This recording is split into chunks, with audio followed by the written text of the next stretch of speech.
한 번만, 한 번만이라도 만날 수만 있다면은 못다한 그 말들을 다 전해드리고 싶어요.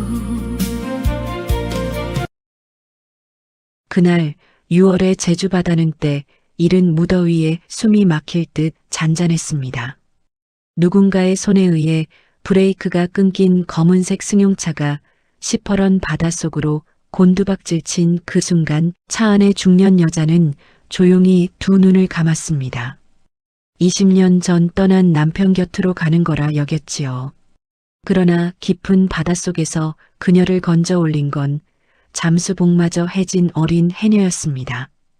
갯바위 위로 그녀를 끌어안고 기어오르는 그 처녀의 찢긴 옷자락 사이로 오른쪽 어깨에 새겨진 붉은 동백꽃 한 송이가 햇살 아래 또렷이 드러났습니다. 과연 이 가난한 어린 해녀의 정체는 무엇일까요? 이 이야기는 천류는 어떤 것엔 파도에도 끊어지지 않으며 작은 선행 하나가 한 사람의 일생을 살린다는 깊은 교훈을 전해줍니다. 이야기 시작 전 구독과 좋아요, 무료 하트를 꼭 눌러주세요. 지금 어디서 듣고 계신지 댓글로 남겨주시면 그 자리에 따뜻한 행운이 가득하기를 바라겠습니다. 그럼 이야기 시작합니다. 그날 6월의 제주 바다는 때 이른 무더위에 숨이 막힐 듯 잔잔했습니다. 수평선 너머에서 밀려오는 바람은 미지근했고 갯바위에 부딪히는 잔물결 소리만이 졸린 듯 느릿느릿 이어졌습니다. 그 잔잔한 바다 위로 새카만 잠수복을 입은 한 소녀가 작은 점처럼 떠 있었습니다. 20살 꽃다운 나이의 은별이었습니다.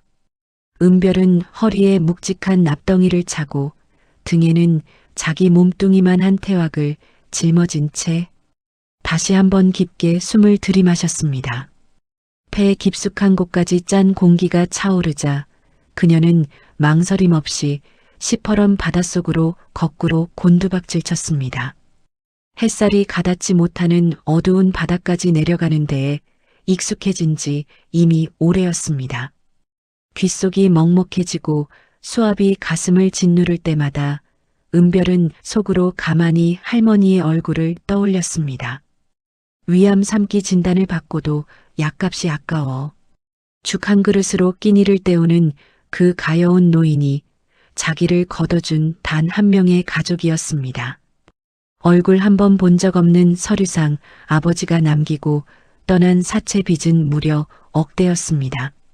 할머니가 그를 모르셔서 상속포기 기한을 놓쳤다는 그 한마디가 어린 은별의 어깨 위에 1,000톤짜리 돌덩이를 얹어놓은 셈이었습니다. 사채업자들은 사흘이 멀다 하고 돌담집 대문을 발로 차며 욕설을 퍼부었고 그때마다 할머니는 마른 손으로 은별의 귀를 막아주며 미안하다고 중얼거리곤 했습니다. 그 손이 마치 논바닥처럼 갈라져 있던 것이 은별의 마음을 가장 아프게 했습니다. 바위 틈을 더듬던 은별의 손끝에 묵직한 무언가가 걸렸습니다. 어둠 속에서도 그것이 무엇인지 단번에 알아챈 그녀의 심장이 쿵쿵 뛰기 시작했습니다. 어른 손바닥만 한 자연산 전복이었습니다. 이만한 놈은 1년에 한두 번 만날까 말까 한 귀한 대물이었습니다. 비창을 정확히 찔러 넣어 전복을 떼어낸 은별은 가슴이 터질 듯한 기쁨의 단숨에 수면 위로 솟구쳤습니다. 호이, 호이. 해녀 특유의 숨비소리가 잔잔한 수면 위로 휘파람처럼 길게 울려 퍼졌습니다. 입술이 새파랗게 질리도록 차가운 바닷물이었지만 은별의 얼굴에는 환한 웃음이 번지고 있었습니다. 드디어 할머니 수술비에 조금이라도 보탤 수 있겠어. 은별은 거친 숨을 몰아쉬며 묵직한 태왁을 끌어안았습니다. 갯바위 위로 기어 올라와 흥얼흥얼 트로트 한 가락을 뽑아내며 수산시장으로 향하는 그녀의 젖은 발걸음은 그날따라 유난히 가벼웠습니다. 시장 좌판 앞에 전복을 내려놓자 평생 바닷일로 잔뼈가 굵은 중매인 아저씨조차 혀를 내둘렀습니다. 아이고, 은별아. 이런 놈을 어디서 잡았냐. 오늘 너 횡재했네. 두툼한 지폐 몇 장이 은별의 까만 손바닥 위에 차곡차곡 얹혔습니다. 그녀는 그 돈을 마치 갓난아기 다루듯 조심스레 접어 잠수복 안주머니 깊숙이 찔러 넣었습니다. 종이 한 장 한 장이 할머니의 약 한 척, 주사바늘 한 번, 항암제 한 알이라 생각하니 콧등이 시큰해졌습니다. 시장 골목을 빠져나와 병원으로 향하던 은별의 맑은 눈망울에 어느 순간 한 노인의 모습이 들어왔습니다. 편의점 옆 음식물 쓰레기통을 뒤지며 덜덜 떨고 있는 비쩍 마른 노숙자였습니다. 며칠을 굶었는지 광대뼈가 앙상하게 드러난 그 노인의 손등은 누렇게 변색되어 마치 마른 나뭇가지 같았습니다. 햇볕에 그을린 얼굴, 푹 꺼진 두 눈. 그 모습 위로 자꾸만 아픈 할머니의 얼굴이 겹쳐 보였습니다. 은별은 도저히 그 자리를 그냥 지나칠 수가 없었습니다. 잠시 멈춰서서 안주머니 속 지폐를 만지작거리던 그녀는 한참을 망설였습니다. 이 돈은 할머니의 목숨값이었습니다. 그러나 지금 눈앞의 노인 역시 누군가의 아버지였고 누군가의 할아버지였을 것입니다. 은별은 결국 한숨을 길게 내쉬더니 노인에게 다가가 조심스럽게 손목을 잡았습니다. 할아버지, 저랑 같이 따뜻한 거 한 그릇 드시러 가요. 노인은 흠칫 놀라며 은별을 올려다보았습니다. 백내장이 끼어 뿌옇게 흐려진 두 눈에는 경계심과 부끄러움이 동시에 어려 있었습니다. 그러나 은별의 반달 같은 눈웃음과 왼쪽 볼에 온폭 패는 작은 보조개를 마주한 순간 노인은 자신도 모르게 그녀를 따라 걸음을 옮기고 있었습니다. 은별이 노인을 모시고 들어간 곳은 시장 끝 골목에 자리한 허름한 국밥집이었습니다. 쿰쿰한 곰팡이 냄새가 살짝 풍기는 낡은 가게였지만 펄펄 끓는 가마솥에서 피어오르는 고깃국 냄새만큼은 천하일품이었습니다. 은별은 가장 비싼 특고기 국밥 2그릇과 수육 한 접시를 시켰습니다. 노인의 눈이 휘둥그레졌습니다. 학생, 이래도 되는 거요. 난 그저 식은 밥 한 덩이면 충분한데. 할아버지, 체하지 않게 천천히 드세요. 우리 할머니도 아프시거든요. 할아버지 드시는 거 보면 우리 할머니도 어디선가 한 끼 잘 챙겨 드실 것 같아서요. 노인은 숟가락을 든 채 한참을 멍하니 은별을 바라보았습니다. 펄펄 끓는 뚝배기에서 김이 모락모락 피어올라 두 사람 사이를 안개처럼 채웠습니다. 노인이 떨리는 손으로 국밥 한 술을 입에 떠넣자 그의 두 눈에서는 뜨거운 눈물이 굵은 콩알처럼 뚝뚝 떨어졌습니다. 며칠 만에 들어가는 따뜻한 음식이 차가운 위장을 어루만지자 노인은 어린아이처럼 어깨를 들썩이며 흐느꼈습니다. 은별은 노인이 다 드실 때까지 가만히 기다렸다가 남은 지폐 몇 장을 마저 노인의 주머니에 슬쩍 찔러 넣어 주었습니다. 할아버지, 이걸로 며칠은 따뜻한 데서 주무세요.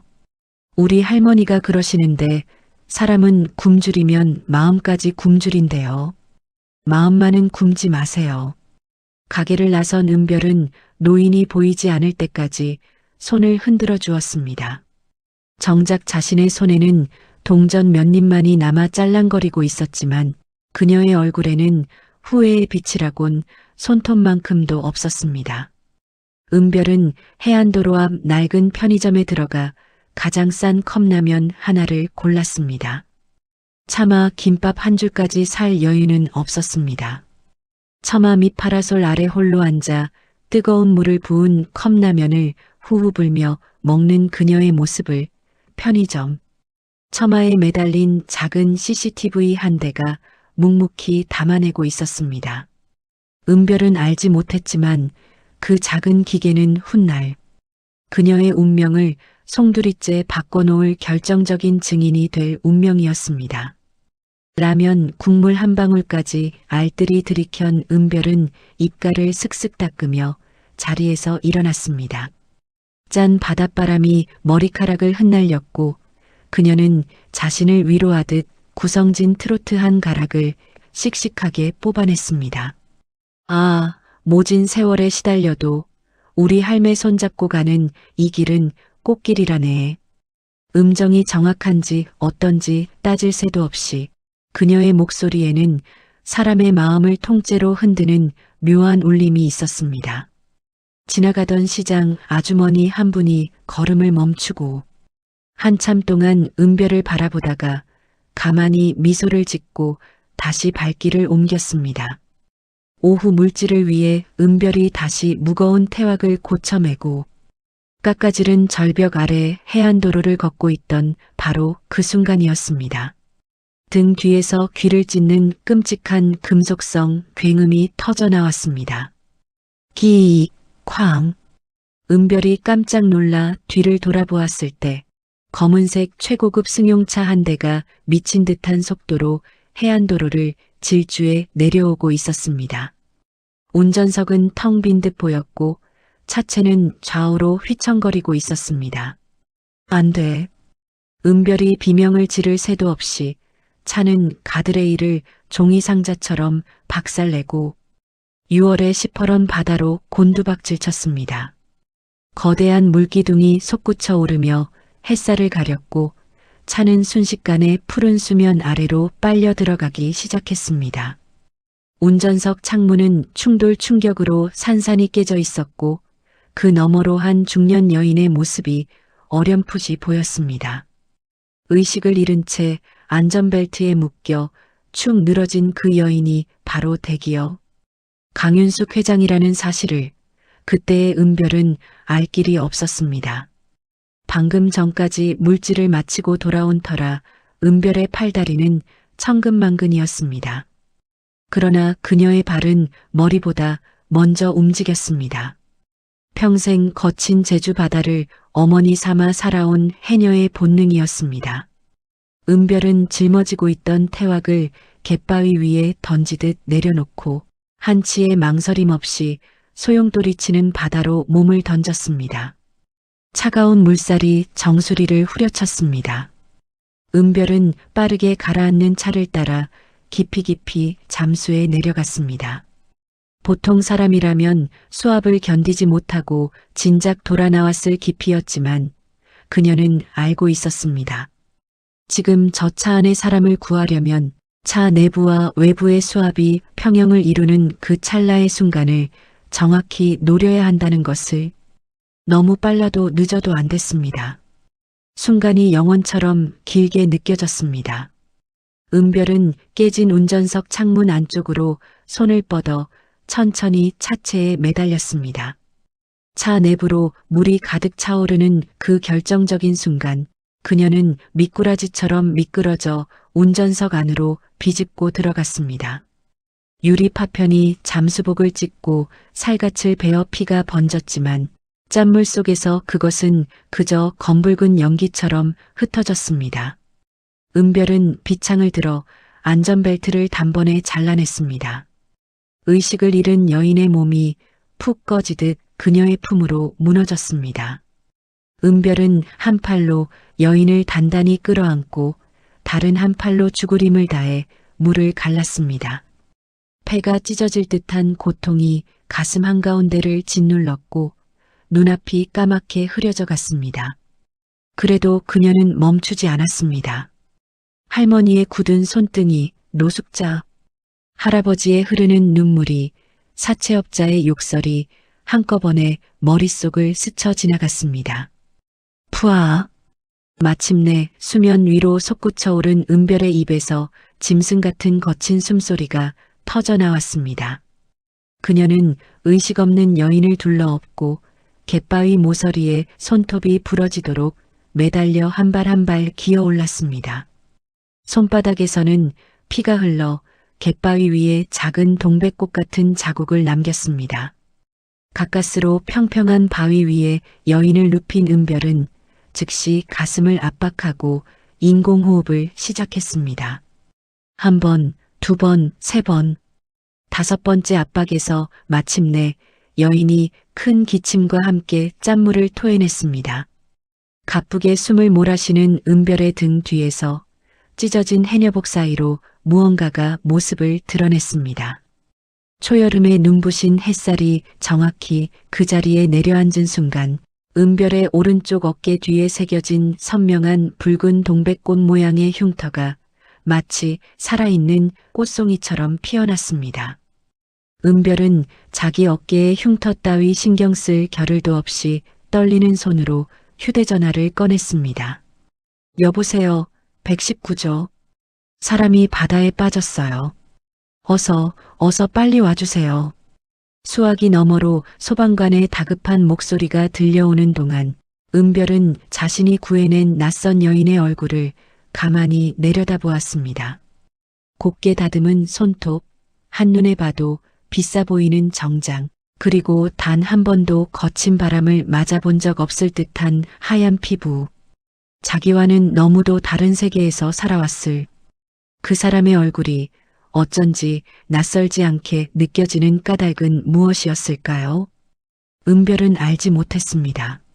자신이 방금 건져 올린 이 한 사람의 목숨이 20년 동안 꼬여있던 운명의 매듭을 비로소 풀어내기 시작했다는 것을. 6월의 제주 바다는 여전히 잔잔했고 햇살은 두 사람의 젖은 몸 위로 따뜻하게 쏟아지고 있었습니다.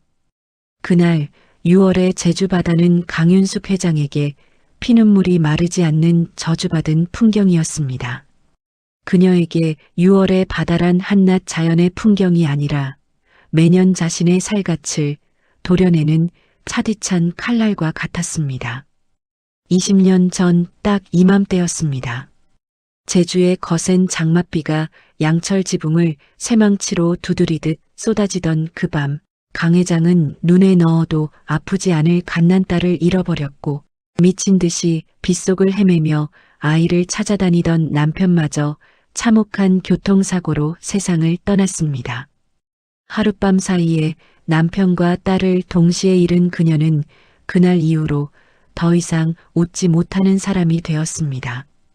그룹을 이끌고 거대한 회의실에서 100명의 임원을 한 손에 휘어잡는 철의 여제로 불렸지만 매년 6월이면 강 회장은 측근들도 모르게 제주 어느 외딴 모텔방에 홀로 틀어박혀 베개에 얼굴을 묻고 짐승처럼 오열하곤 했습니다. 올해도 어김없이 그 추모의 발걸음을 옮기던 길이었습니다. 그런데 운전석에 앉아 운전대를 잡고 있던 그 순간 갑자기 브레이크가 말을 듣지 않았습니다. 핸들이 미친 듯이 흔들리며 차는 가드레일을 향해 돌진했습니다. 마지막으로 그녀가 본 것은 시퍼런 바다의 수면, 그리고 무너지듯 다가오는 검은 어둠뿐이었습니다.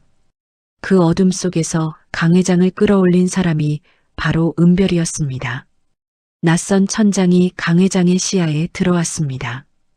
회칠이 군데군데 떨어져 나간 거친 벽, 천장에서 흔들리는 노란 백열등, 그리고 어디선가 풍겨오는 약숙 다리는 알싸한 냄새. 강 회장은 천천히 고개를 돌렸습니다. 자신이 누워있는 곳은 좁고 누추한 방바닥이었고 몸에는 따끈따끈한 핫팩을 감싼 낡은 솜니불이 덮여 있었습니다. 평생 비단 이불과 폭신한 호텔 침대만 알고 살아온 그녀의 몸이지만 이상하게도 그 거친 솜니불의 무게가 마치 어머니의 손길처럼 든든하게 느껴졌습니다. 밖에서 두런두런 사람 소리가 들렸습니다. 강 회장은 천천히 몸을 일으켰습니다. 머리가 깨질 듯이 아팠고 갈비뼈 근처가 욱신거렸습니다. 그러나 무엇보다 그녀의 신경을 끄는 것은 부엌 쪽에서 들려오는 어린 처녀의 목소리였습니다. 할머니, 이거 옥돔 한 마리만 좀 빌려주세요. 우리 집에 손님이 와 계신데 기력이 너무 없으셔서요. 다음 물질에서 꼭 갚을게요. 아이고, 은별아. 빌리긴 뭘 빌려. 그냥 가져가서 푹 고아들여라. 너 같은 아이 거두는 사람이라면 우리 동네에서 누구라도 옥돔 한 마리쯤 못 내놓겠냐. 이웃집 노인의 인심 좋은 목소리에 이어 작은 발걸음 소리가 다급하게 돌담길을 달려오는 게 들렸습니다. 잠시 후 부엌 쪽에서 옥돔을 굽는 노릇한 냄새가 솔솔 풍겨오기 시작했습니다. 짭짤하고 고소한 냄새가 좁은 방 안을 가득 채웠고 강 회장은 자신도 모르게 침을 꼴깍 삼켰습니다. 한국 최고급 호텔의 미슐랭 셰프가 차려낸 코스 요리에도 동하지 않던 식욕이 어찌된 일인지 이 허름한 돌담집의 옥돔 한 마리에 흔들리고 있었습니다. 방문이 살며시 열렸습니다. 자그마한 소반을 들고 들어오는 소녀의 모습이 가장 먼저 강 회장의 눈에 들어왔습니다. 얼굴은 햇볕에 그을려 까무잡잡했지만 두 눈만큼은 막 깨어난 새벽별처럼 또렷하고 맑았습니다. 머리카락은 아직 젖어 있었고 손등에는 유리 파편에 베인 상처가 빨갛게 남아 있었습니다. 아줌마 깨어나셨네요. 다행이에요. 정말 다행이에요. 소녀가 무릎을 꿇고 앉으며 소반을 강 회장 앞에 내려놓았습니다. 김이 모락모락 나는 흰쌀밥 한 공기, 노릇하게 구운 옥돔 한 마리, 그리고 갓 무친 톳나물 한 종지가 전부였지만 그 단출한 밥상에서 풍기는 정성만큼은 어느 산의 진미보다도 그윽했습니다. 아줌마 기운을 차리시려면 따뜻할 때 생선을 꼭 드셔야 해요. 짠물 많이 드셨잖아요. 그럴 땐 따뜻한 거 든든히 드셔야 속이 풀려요. 은별은 강 회장이 손도 대기 전에 자신이 먼저 옥돔의 가시를 발라주기 시작했습니다. 도톰한 살점을 하나하나 정성스레 떼어내 강 회장의 숟가락 위에 차곡차곡 얹어주는 그 손길이 어찌나 다정한지 강 회장은 한참 동안 그저 그 작은 손만을 멍하니 내려다보았습니다.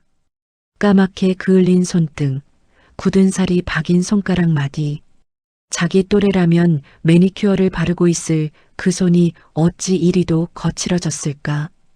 강 회장의 가슴 한구석이 알 수 없는 통증으로 욱신거렸습니다. 아가씨, 정말 고마워요. 이름이 어떻게 되나요? 은별이요. 그냥 은별이라고 불러주세요.